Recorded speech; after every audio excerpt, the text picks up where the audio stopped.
They told us the elevator was a leftover, an obsolete lift shaft from a 1960s test wing capped and forgotten under new concrete. They called it a blind, a stub. Elevator to nowhere, the ops manual joked in a footnote that wasn't supposed to have jokes. On paper, nothing below level 12 existed. On the display inside the cab, the floor buttons skipped from 12 to 14 with military neatness, like a smile with one tooth missing. We don't make mistakes like that out there. You ask me why I left the program without collecting my pension, why I turned in my badge and the phone that doesn't ring, and the watch that never tells the same time twice. You said the elevator rumor had started to surface online.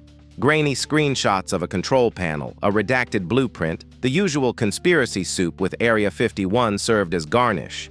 You wanted a story or a denial. I don't have denials left in me. Stories are all I've got. So here is what I remember, exactly as memory lets me.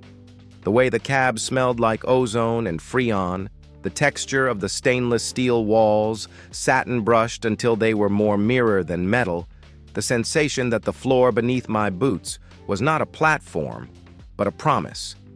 This is a confession. I will tell you what level 13 is, and, if I can do it without lying, where it goes. I wasn't a pilot or a physicist. I was the thing programs pretend they don't need until their lights flicker at 3 a.m. Senior Controls Engineer, Facilities Division, Groom Lake activity. In a place where airframes and algorithms get nicknames, the buildings are anonymous. Hangars by number, tunnels by grid, elevators by shaft letter. My domain was Switchyard C, the spines and capillaries that kept the underground honest. HVAC, fluids, lift control, power conditioning, electromagnetic hygiene. If a door opened when it shouldn't, if a fan sang a note that didn't belong to metal, if an elevator skipped a floor no one had admitted was there, my beeper pulsed in a key I learned to hate. They hired me after Antarctica, though no one said that out loud. Back then, I specialized in instruments that listened to quiet. Gravitometers, squids, those obsessively shy devices that measure how empty a room can stand to be. At a station that doesn't exist, I learned that silence is not the absence of sound. It's a pressure, and you can measure pressure if you teach your hands not to tremble. Groom Lake liked that about me. They needed a man who could tell when the building was holding its breath.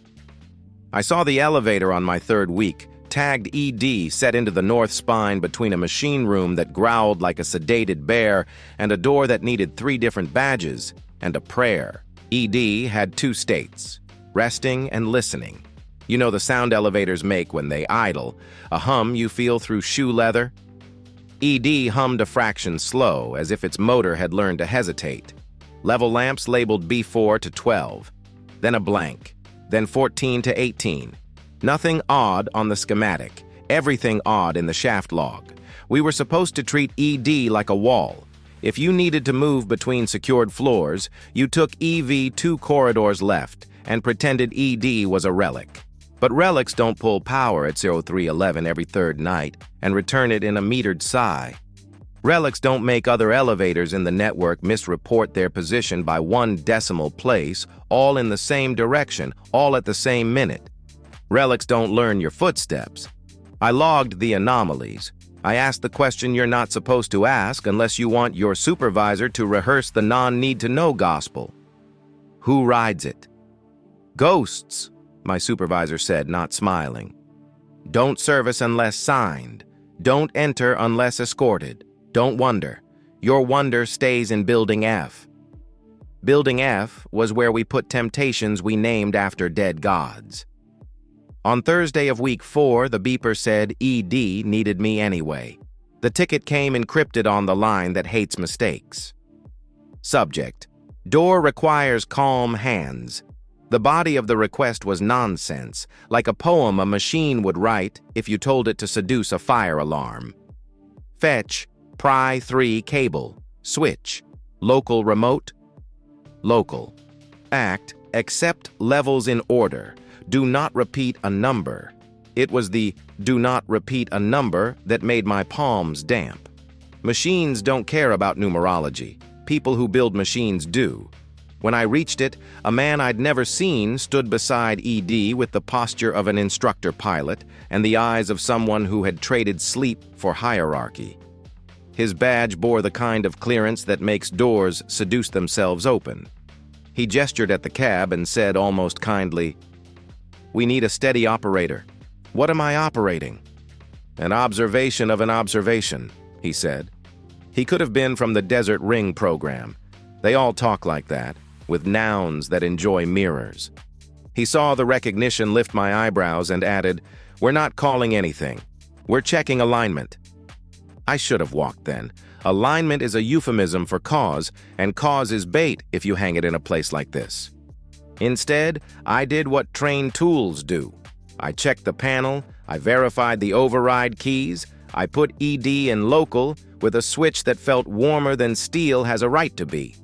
Inside, the cab was larger than the outside promised. Architects cheat with perspectives when they want to flatter rich people. Engineers cheat with tolerances when they want to make gravity forget itself. The walls were not polished so much as smoothed into patience. The floor indicator was a slender slit of green numerals that moved like thought. The panel had buttons, yes, but also a narrow vertical slot with no label, as if the elevator wanted you to feed it questions. "Accept levels in order," the man said, as if reading my ticket.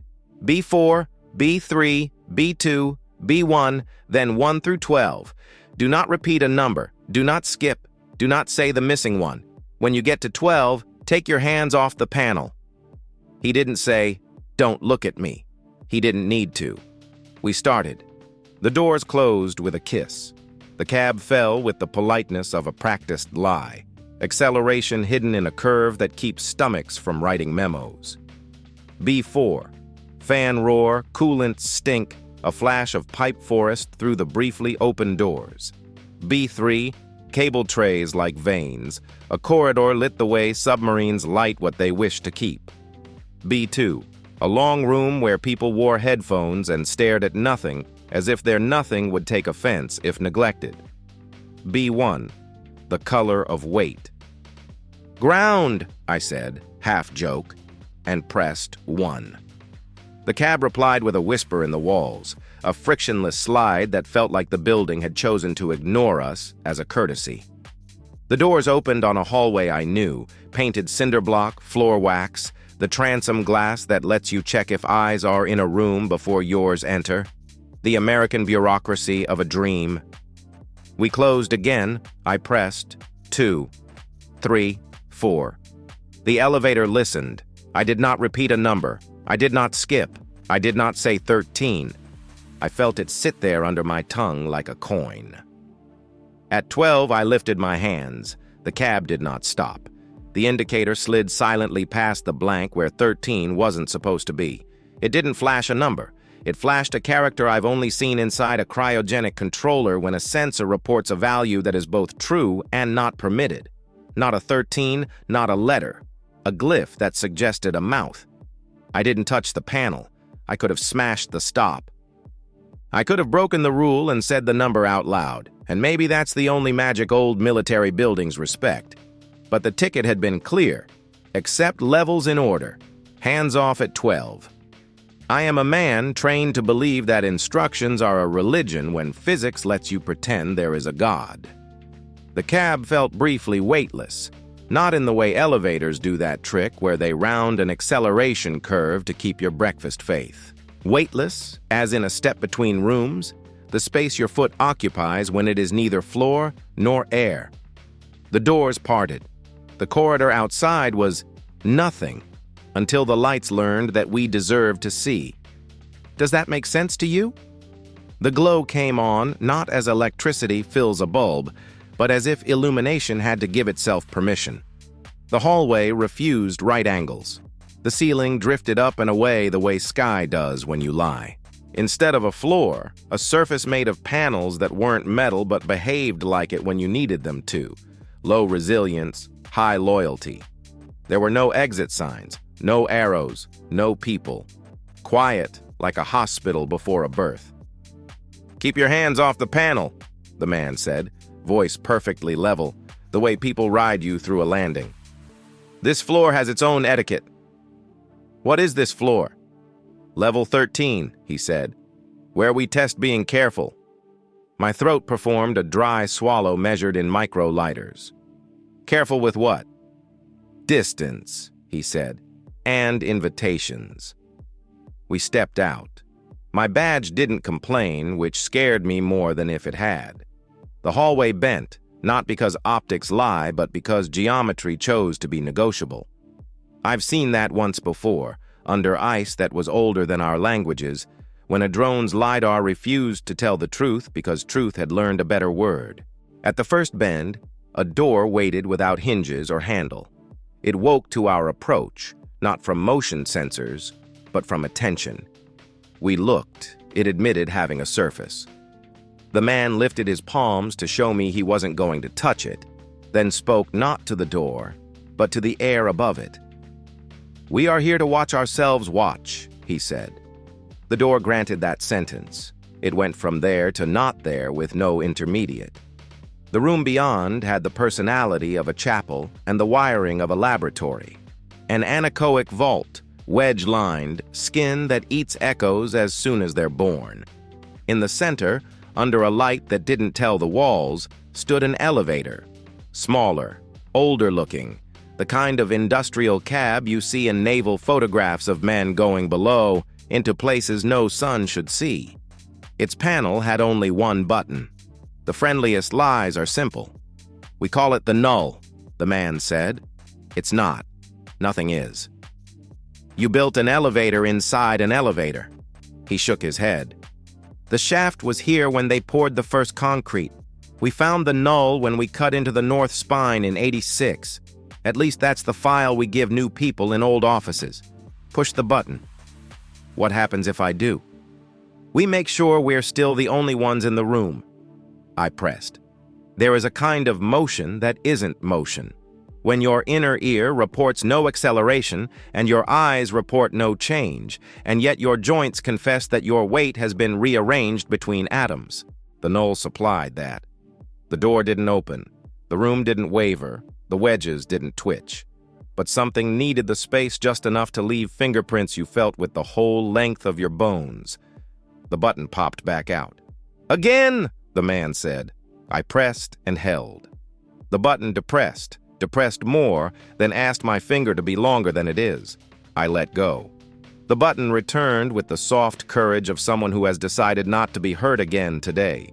"You can stop," the man said, and for a second his kindness was almost human. "We just needed to test the response curve. You have a steady hand." "What did we just do?" "We invited a measurement," he said, "and then we measured our invitation." He looked at the anechoic wedges and the absence between them. "It's a rehearsal for the real rehearsal. Do you feel it?" "What?" "The way the room pays attention back." I did. A weightless, polite pressure on the surface of the skin, like entering a humid climate, except not water, not air. The room was interested. The cab inside the room was interested. The elevator that brought us here had been interested the day I first walked past it. We were living inside a hierarchy of curiosity. "Why an elevator?" I asked. "Elevators are pure interface," he said. "They turn desire into coordinate. Up, down, here, there. Humans trust them. They allow themselves to be delivered." He let the silence set like plaster. "We needed a ritual that would feel normal even while it wasn't. The null is less a vehicle than a confession booth." "To what priest?" He looked through me. "To anything that wants to know where you are." I thought of the memo someone had once left in a folder mislabeled kitchen inventory, so that my hands, trained to seek the wrong drawer for the right spoon, would find the sentence, "When answered, questions become coordinates." It had been typed on the kind of paper that smells like government and old winters. I asked him the easiest hard question. "Where does level 13 go?" He smiled for the first time, which is how I knew he was about to hurt me with information. "It goes to the place where we are only a rumor. That is the safest state we've discovered so far." "Why number it?" I asked. Why pretend it's a floor when it's a state? Because buildings believe their numbers, he said. We can make the building itself keep the secret. We left the anechoic room, walked another bend, and came to a long window set into a wall that had no evidence of the idea outside. Beyond the glass lay a shaft, not vertical, not any direction that can be mapped by protractors used by honorable men. The shaft was lined with panels that resembled those in the newel, not metal, not plastic, a material more obedient than either, an alloy of patience and compliance. Floating in the shaft, anchored by something that wasn't cables and wasn't faith, an old military elevator car descended forever without changing position. You see it? He asked. It's going down, I said, and also not. Good, he said. Some people vomit when they first try to say that sentence. What is it for? We used to say containment, he said. Now we use the word manners. We built the shaft as a practice conversation. We teach the room not to complete our sentences unless we mean to speak them. He gave me a sideways glance like a physician deciding whether to say tumor or mass. Because when we speak clearly, something answers. I thought of other rooms where we'd been polite and something had leaned. The ring in Nevada where we made a mirror out of math. The ice in Queen Maud land that inhaled when the drone hummed. A lab in Pasadena where an instrument decided to anticipate our dither instead of suffer it. Level 13 smelled like the same muscle memory. Does it work? I asked. Does this manners class keep us safe? It keeps us less interesting, he said. Sometimes that is the same thing. He touched the glass. The car in the shaft performed a tiny gesture in response. No motion, a change in the way its edges agreed to be edges. The panels lining the shaft emitted a tone I didn't hear so much as accept the way you accept a remark from a polite stranger. How do I go back up? I asked. Hypothetically. You don't, he said. Level 13 isn't a destination, it's a layer.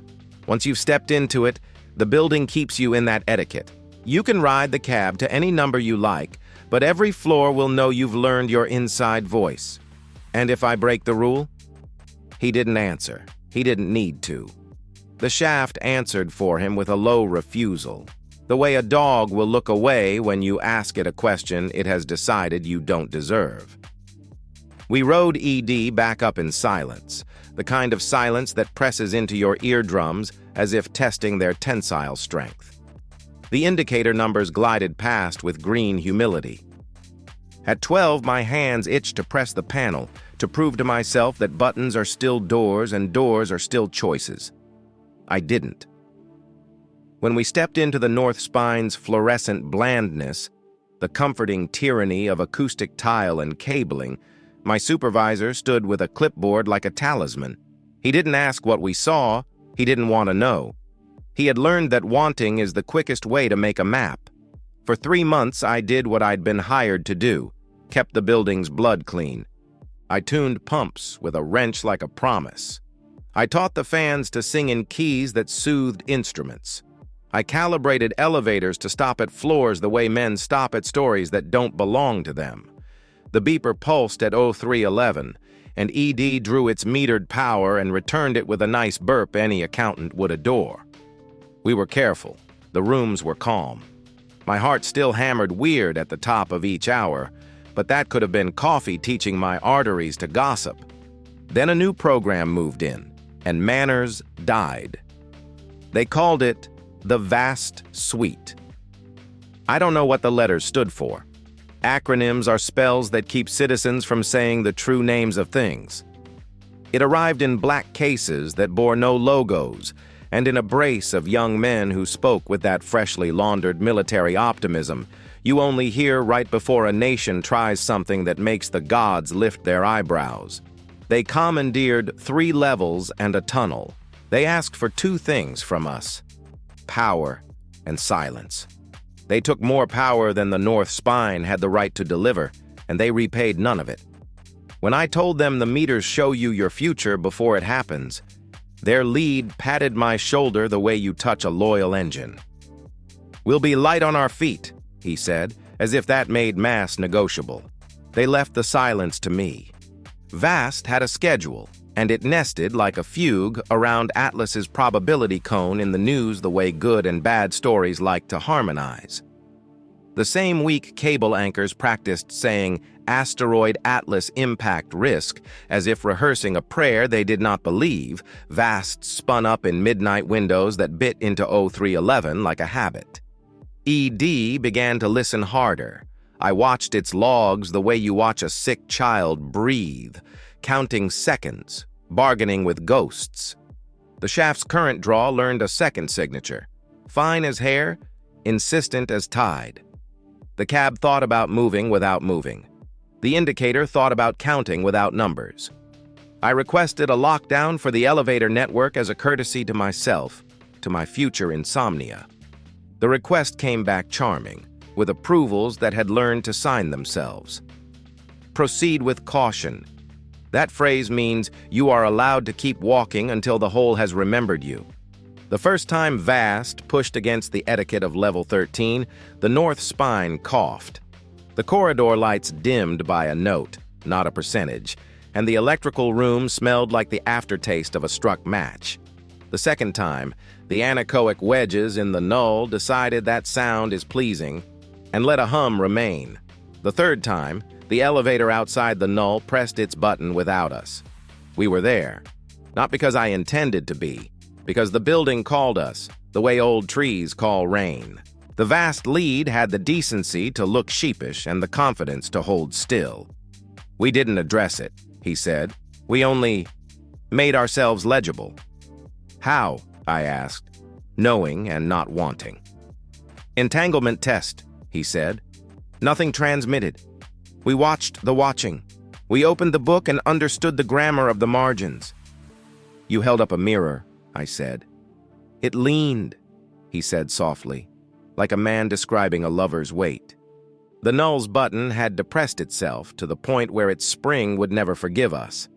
The car inside the windowed shaft had decided to resolve its contradiction. Now it moved, visibly, downward, while staying. The panels lining the shaft sang a chord that made the building's ribs creak, and the seals on the doors give up their loyalty one molecule at a time. The elevator that brought us here, which had been asked nicely for 3 months to practice not telling the room where we were, announced our presence to anything that cared to listen. "You need to stop," I said to VAST, to the lead, to the building, to the part of me that still thinks difficult tasks deserve applause. "We're almost through," he said, which is what men say before their wheels leave the runway and they remember no one put wings on the plane. Then the doors of ED closed themselves. We weren't in it. We were outside, feet planted on the non-metal panels of the etiquette floor, watching as the cab lowered with the decision of a body finding sleep. The indicator didn't display numbers. It displayed that same glyph: mouth, gate, unreadable, yes. The power meters showed a draw that shouldn't have been possible through the conductors we'd saddled the building with. Not higher, not more. Different. The building's need changed species. It wasn't drinking electricity. It was drinking being located. I ran. I am not a runner by temperament. I am a man who makes friends with bolts and hates surprises. But something old and father-shaped inside me told my legs that if I could reach the main breaker and throw the building into a dark simple enough to be loved, we could put manners back in the room. The breaker tripped before I reached it, not by my hand, but by a kindness. The lights died. The cord from the panels went on, softer, like a memory of electricity sung by something that no longer needs copper to speak. In the sudden not light, the corridor learned to be a tunnel without end. "Do you feel that?" the VAST lead said, voice small as a match. "The floor wants us to be here." "No," I said, and I don't know whether I spoke to him or to the building. "It wants us to want to be here." We stood in the etiquette that had unraveled, the place we had built layers to prevent this exact moment from happening, and we waited to see if the room would complete our sentence. It didn't. Something else did. Not a sound, not a light, a precision in the timing of our hearts, as if an orchestra we hadn't paid for had just raised its baton. We breathed on the same count. Our eyes blinked on the same beat. A man down the hall who'd never learned to be quiet wept once, perfectly, like a tuning fork struck by a kind, cruel god. "We have to go," I said, not a shout, not a whisper. "There's a register you learn on ice, and in desert nights, and in rooms where machines prefer. The register that tells other mammals you mean to survive." "How?" the lead asked. He had become all boy and almost apology. "The other elevator," I said, and pointed to the null. We crowded into the small cab like animals finding a burrow. I pressed the button. It did not depress. It allowed itself to become shorter under my finger, as if reminding me that length is a social contract. The anechoic wedges in the walls of the surrounding room did not eat our breaths. They counted them. "Where does it go?" the lead asked, and I liked him then because even here he insisted on naming. "A place where we are a rumor," I said, repeating the liturgy I had been given, the one that had made me think I was a priest in a religion kind enough to let me choose its god. The null moved. No acceleration, no motion. That terrible, gentle rearrangement of joints. Then the button popped back with the courage of a creature that has decided to pretend the world is still the one it was born into. The cord in the shaft outside faded. The panel's interest softened. The building remembered it was a building. Lights woke one at a time as if to ask permission from the ones nearest them. The ED indicator returned to numbers, 12, 11, 10, as if the missing character had never been invented. We didn't breathe like a choir anymore. Everyone's lungs found their own ideas again. A man laughed with the broken bravery of a soldier who has decided to live long enough to be ashamed. "What did you do?" the lead asked me. "Nothing," I said. "We declined to be a coordinate." "Will it hold?" I looked at the null. The cab stood with old patience and new shame. "Not if you keep admiring your own experiments in rooms we built to teach the world not to notice us." He nodded like a chastened student. Maybe he was. Maybe we all are. I filed the report in the drawer that never gets opened, the one under the file that says kitchen inventory and hides the memos that say when answered, questions become coordinates.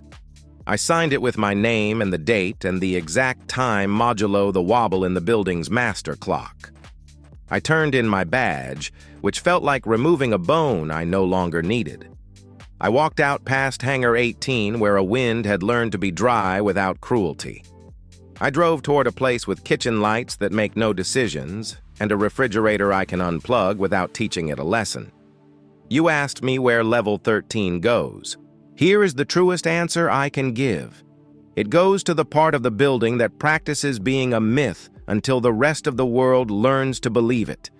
It goes to the discipline under every door, the refusal to let the simplest interface in human life, up, down, here, there, betray what we love. It goes to the memory of the first time you pressed a button and trusted a machine to carry you between stories without asking who built the shaft. And if you break the rules, if you repeat a number or speak the missing one, or bring a mirror into a room that was designed to forget your reflection, then level 13 stops being practice. The elevator to nowhere goes where you are. We built an etiquette to keep ourselves unlocated.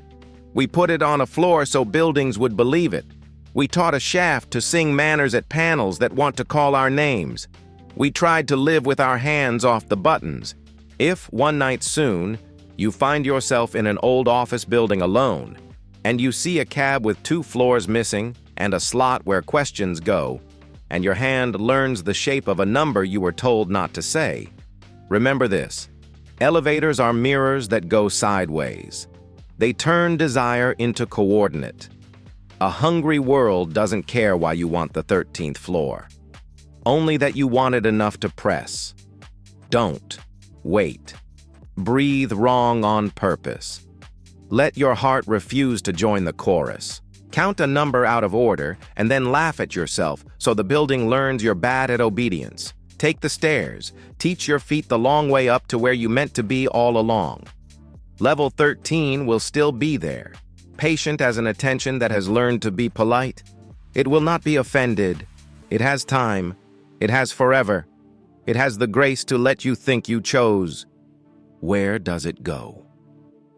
Here is my last whisper on the subject, because whispers belong in cabs and kitchens, and old men who have loved machines more than is healthy.